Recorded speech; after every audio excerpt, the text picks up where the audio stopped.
Chishtian district police officer Mohammad Zafar Baradar की हदायत पर हरुनाबाद पुलिस की मंशियात फरोशों के खिलाफ दबंग कार्रवाइयाँ जारी।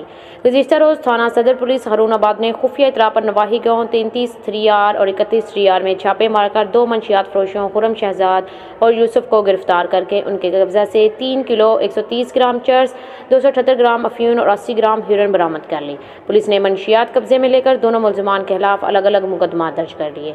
SHO नसीर अहमद ने मीडिया से गुफ्तगू करते हुए कहा कि मंशियात फरोश कितना ही ताकतवर क्यों ना हो, वो कानून की गिरफ्त से नहीं बच सकता। हाफिज मोहम्मद बशीर, ब्यूरो चीफ, जनूबी पंजाब, JN न्यूज़, चिश्तियाँ।